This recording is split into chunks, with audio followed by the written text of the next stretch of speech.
Nós estamos aqui em Santa Bárbara, litoral da Califórnia, uma cidade extremamente agradável, daquelas cidades que a gente chega e fala e pensa assim, aqui eu moraria. E Santa Bárbara é assim, casas muito bonitas, um ambiente muito agradável, principalmente nesse inverno aqui, o inverno aqui não é muito rigoroso, né? Com um visual realmente impactante, com as montanhas, né? Palmeiras e tal.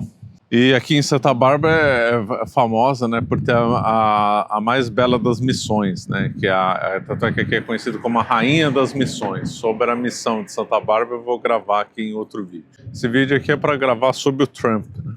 Antes de gravar sobre o Trump, vou comentar de uma coisa que está se comentando muito nos Estados Unidos, são os incêndios lá em Los Angeles, né? Esses incêndios lá em Los Angeles que infelizmente destruíram muitas casas, muitas propriedades, uma verdadeira tragédia, causada por um vento quente, em parte por causa de um vento, não totalmente por causa desse vento quente, né? Esse vento quente, se não me engano, chama Santana Wind, alguma coisa assim. E aí, então, uma corrente forte de ar seco que ajuda a aumentar os incêndios, né? Uma pergunta que se faz, por que se constrói tanto com madeira aqui, né? Porque isso é uma coisa histórica aqui, porque as madeiras aqui da região da Califórnia, isso inclui a sequoia, são madeiras muito boas para construção. Então, é uma coisa que está na mão. É uma coisa que os americanos, né?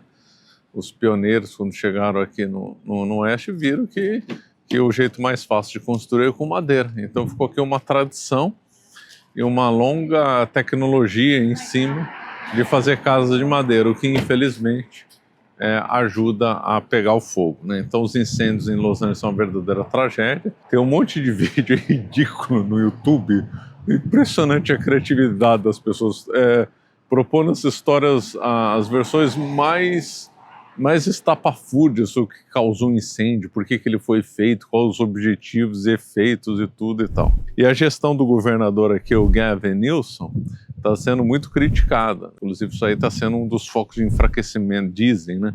Os mais otimistas, um foco de enfraquecimento do Partido Democrata aqui na Califórnia. A Califórnia é dividida, não é todo mundo que é democrata aqui. O litoral é democrata, mas o Vale Central é republicano. Nessa última eleição do Trump, o Vale Central votou mais no Trump. Aqui o litoral, que é mais populoso, acabou votando na Kamala Harris, né? Então a gestão do Gavin Newsom está sendo muito criticada. O Mel Gibson deu uma declaração engraçada dizendo que o Gavin Newsom está mais preocupado com o cabelo do que combater os incêndios em Los Angeles. Dizem que ele é muito vaidoso. E ele lá na época da pandemia, a gestão dele na pandemia também foi muito criticada. Ele mandou as pessoas ficarem em casa e depois foi visto numa festa, né? Quer dizer, falando completamente lamentável, né? Então uma gestão horrível dos incêndios aqui. E realmente é de se espantar como a nação mais rica do mundo mostrou muita incompetência aqui na gestão aqui dos incêndios em Los Angeles, né?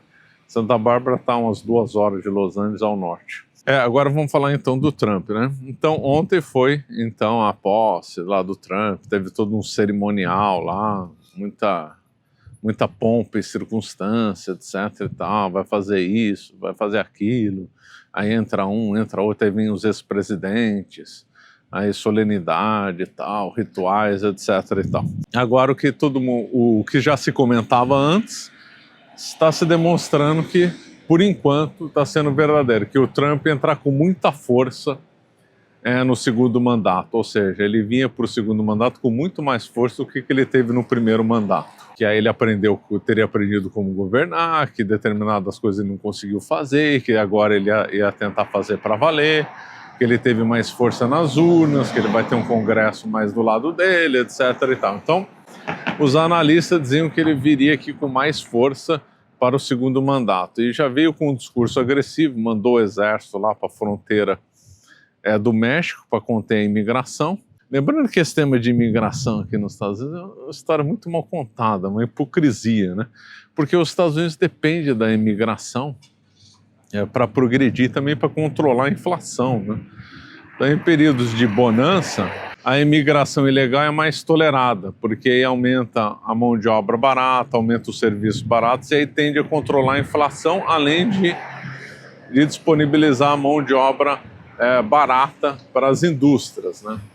E para a agricultura, para tudo. Aqui a Flórida, por exemplo, que depende muito de mão de obra barata para a agricultura, né? Que produz muita fruta, né? Que produz muita uva, produz vinho, e depende de mão de obra barata para isso. Então é uma grande hipocrisia, porque nas épocas de bonança se tolera a imigração ilegal. Aí na época que os Estados Unidos está meio ruim, fecha a fronteira, porque para tentar equilibrar trabalho, emprego, inflação, desenvolvimento, etc. Então isso aí vive uma grande hipocrisia. Se o Trump fechar mesmo a fronteira, por exemplo, não passar mais ninguém, a tendência é os preços aqui subirem e faltar mão de obra em vários serviços. Então é um problema isso daí de imigração ilegal. É mais um discurso bonito do que uma coisa que daria um bom resultado econômico, né? Então vamos ver como é que isso daí vai adiantar.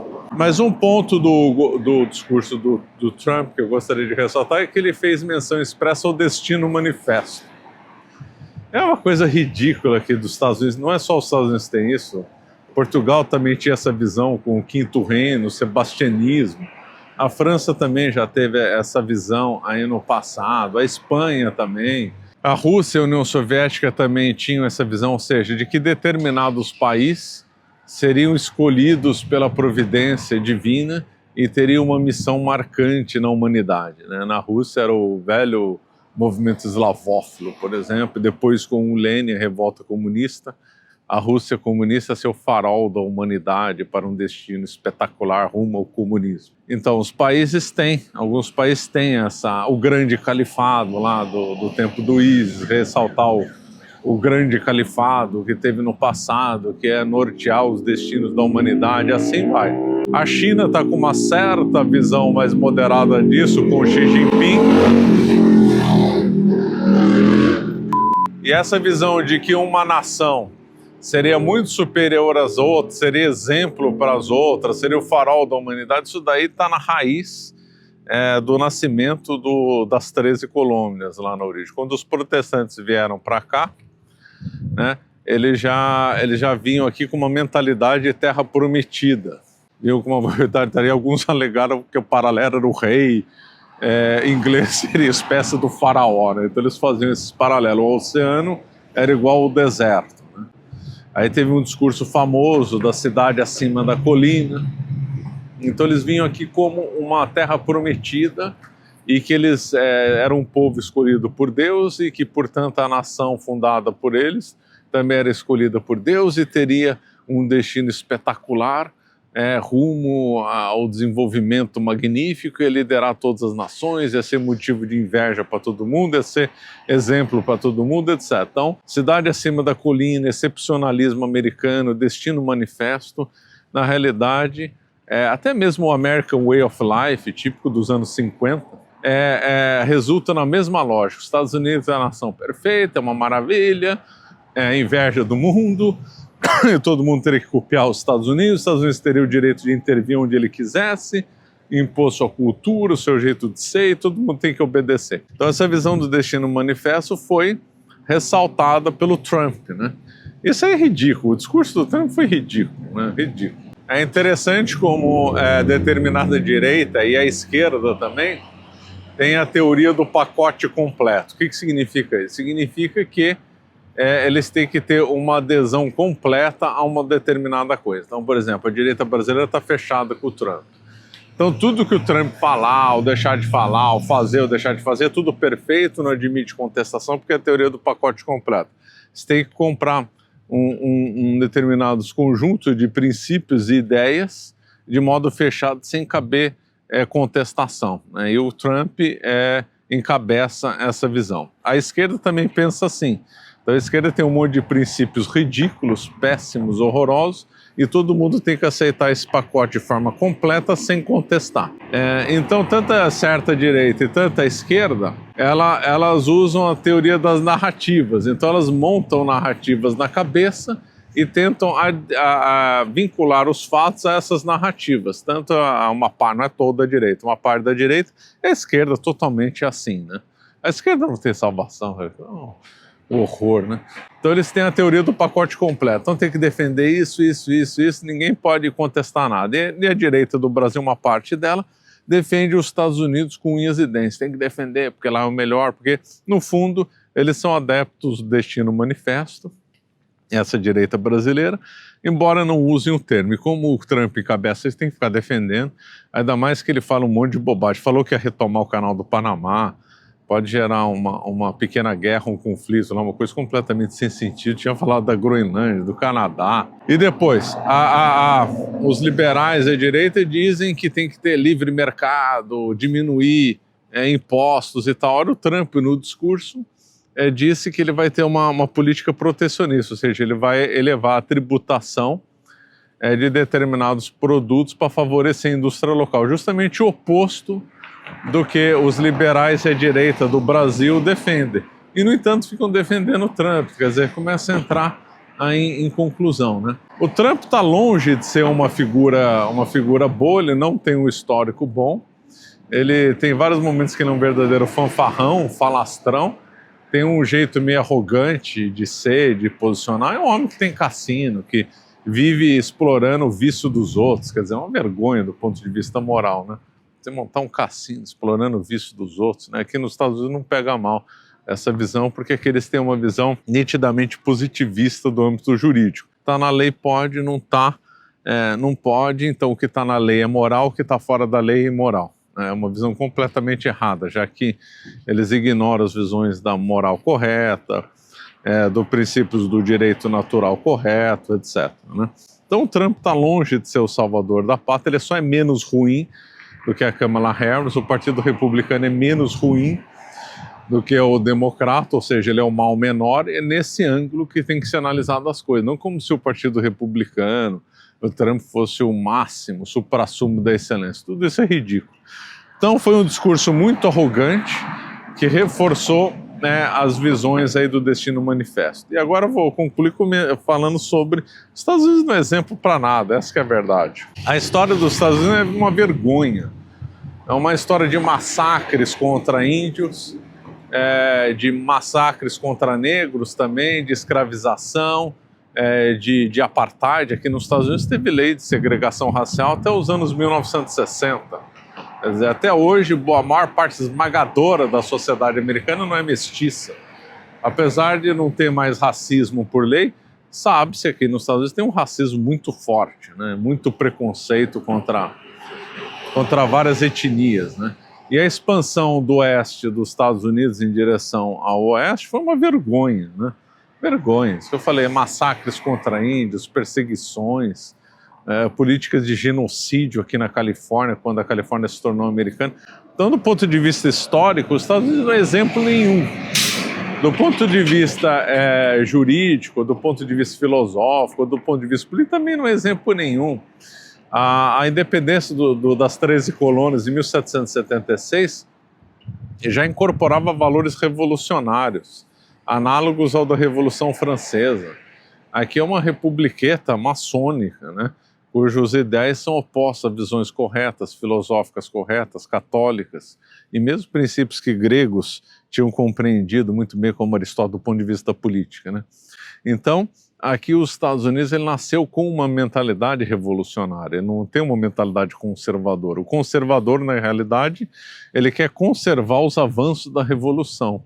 O conservador, o revolucionário de ontem é o conservador de hoje. Então, exatamente, os Estados Unidos caem como uma luva nessa expressão, porque em 1776, aqueles que lutaram pela independência das 13 colônias eram revolucionários e estabeleceram determinados princípios que hoje, 2025, são tidos como conservadores. É exatamente isso, os Founding Fathers eram revolucionários em 1776 e esses princípios hoje são tidos como conservadores.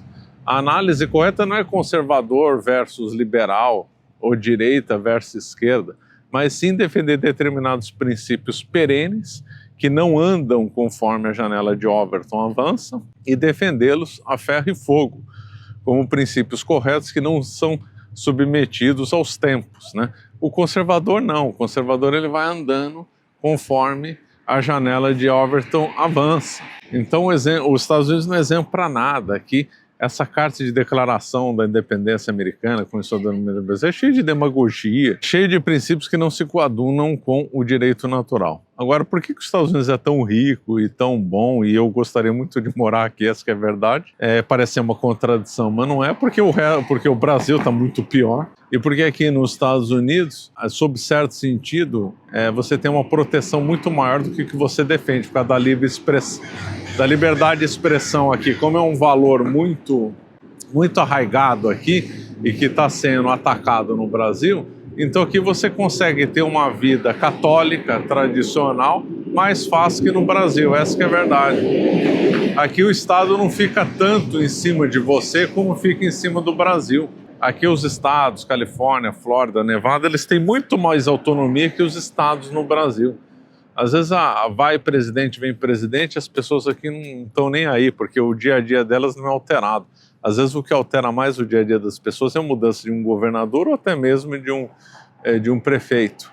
Quer dizer, o dia a dia das pessoas, ao contrário do Brasil, não é alterado com a eleição presidencial. Então aqui, no fundo, você acaba tendo uma vida muito melhor, porque aqui é uma verdadeira federação e os estados são divididos, tem subdivisões chamadas de condados, né? O que melhora a administração e melhora... e com boa autonomia, até podendo ter até polícia própria, etc. Então as coisas acabam funcionando muito melhor aqui, você acaba tendo muita liberdade. Eu que sou adepto da missa tradicional, tem muito mais missa tradicional nos Estados Unidos que no Brasil. Então aqui, na realidade, para você criar uma família tradicional, é até mais fácil que no Brasil. Por isso que eu prefiro os Estados Unidos, embora seja muito crítico à história deles, esses princípios, esse destino manifesto, a versão supostamente conservadora que tem aí, né? E lembrando que, como os Estados Unidos parece uma contradição, que é um país inovador, que é um país sempre aberto a novas visões, boas ou ruins, ele acaba tendo uma visão muito tradicional sobre determinados aspectos. Então, determinadas coisas simplesmente não andam porque seria contra tradições ou contra isso, né? Então, um país aqui curioso, né? Um país que vive certas contradições latentes, né? Isso que é um local aqui interessante para viver.